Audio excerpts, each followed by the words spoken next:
周一長談今日同大家再深入時事話題。今日我哋為大家請到嘅呢係我哋省政府嘅一位廳長嚟同我哋傾兩個好大嘅問題。第一個問題呢就係大家都好關注嘅 TransLink， 第二個呢就係大家而家越嚟越關注嘅 Uber， 應該係叫做優霸，呢個係新嘅的士嘅服務。呢兩個都係目前喺政治上或者係喺工業上嘅衝擊都幾大下嘅，所以我哋今日請到嘅咧係我哋嘅廳長 Mr. Peter Fassbender。Hi Peter, how are you? I'm great, thank you. I'm delighted to be here. Yeah, I know you have a lot of your profile, your portfolio is really long. Your official title is Minister of Community, Sport, Cultural Development, and Minister responsible of TransLink. And particularly now, you are also taking the responsibility of solving the Uber issues. So you are a minister of many issues, troubling issues. Well, I believe the Premier has the confidence that I can represent the government and the people of British Columbia on all of these files. So I'm delighted that she has the confidence in me to do a job for the people of BC, and that's why I'm doing it. Thank you.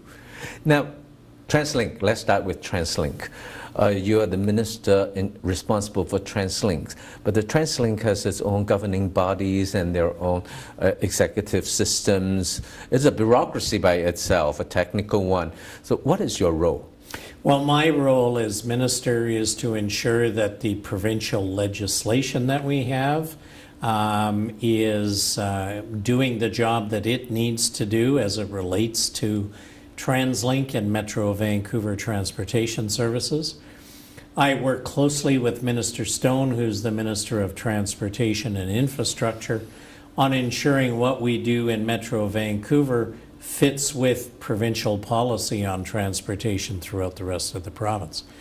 But my job is to work with the Mayor's Council, which is the regional body that has been put in place to bring the regional perspective and the regional lens on transportation, and also to work with the Board of Directors, which is appointed by the Mayor's Council and who oversee the management of TransLink, to make sure that we are sensitive to the needs of the riders and the region.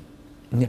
So by the structure, you seem to, when it's to their favor or advantage, you are an extra the benefit to them. But if you are asking for something or asking questions that they don't like, then you are intruder. So how do you fit into that kind of a very awkward, to me it's like a multi-head structure? Well, I don't think it needs to be awkward. I think the people who are either elected or appointed to work within the system have a responsibility to work with the others who have a vested interest in the future of transportation. Mm-hmm. The province clearly does. We're being asked to provide significant dollars as we expand the system. We have invested significant dollars in the past in building the system. So we have a responsibility to ensure that what we invest in on behalf of the people of British Columbia is being wisely spent. Mm-hmm.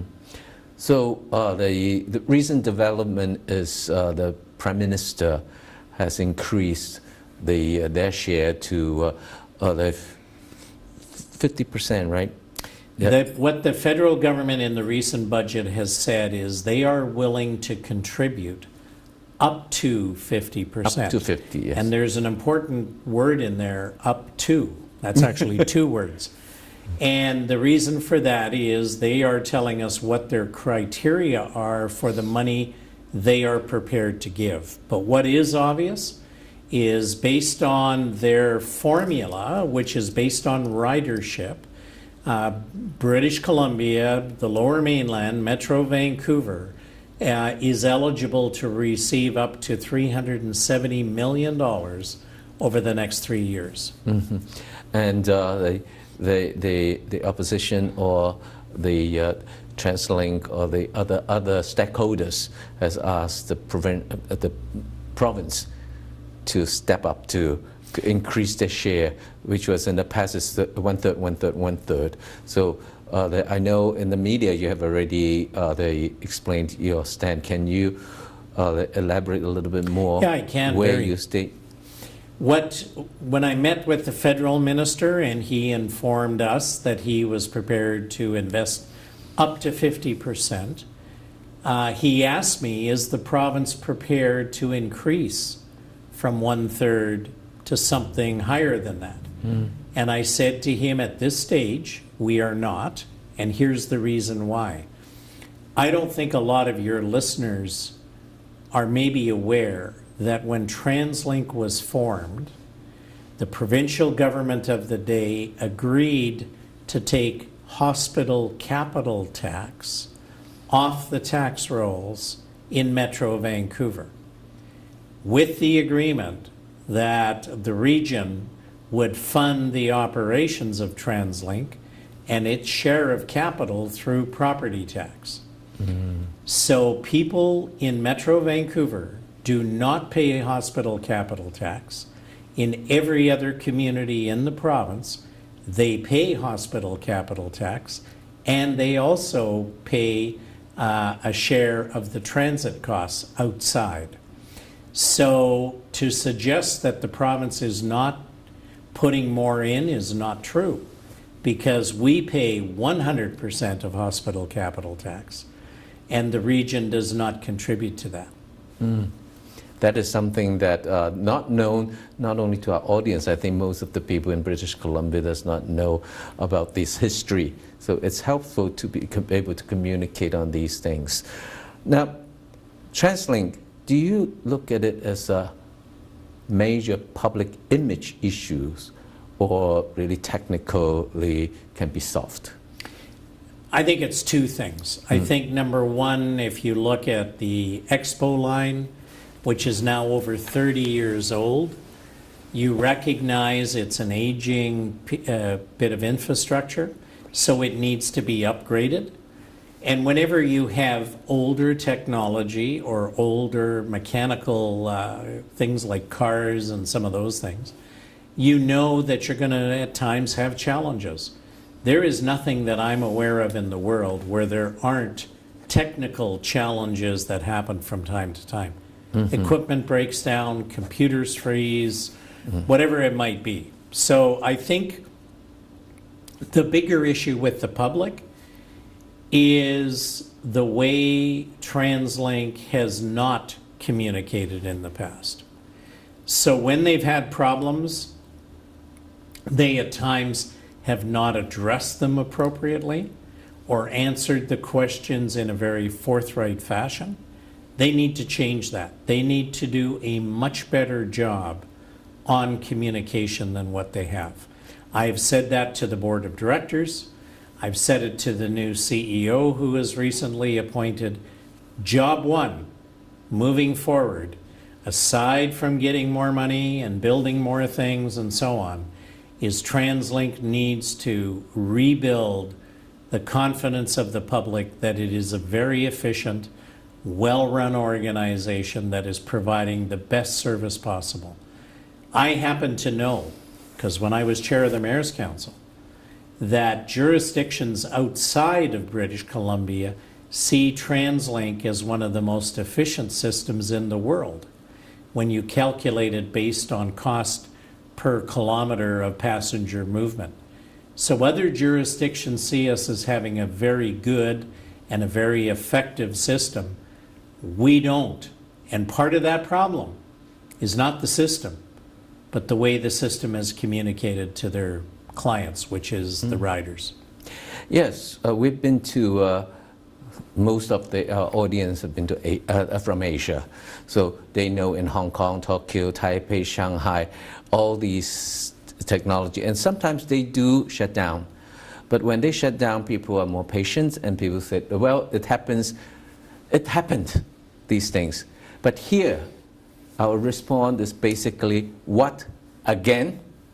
That again is what the big trouble is. So is there any way that you advise them how to improve that?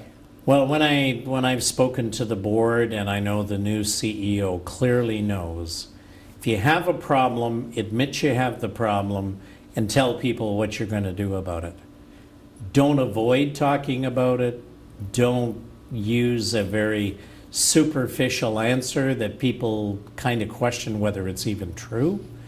So I think communication is at the heart of everything.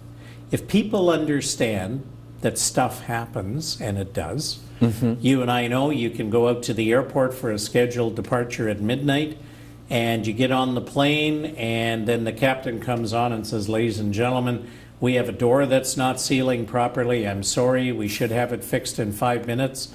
5 minutes later, he says it's going to take another 15.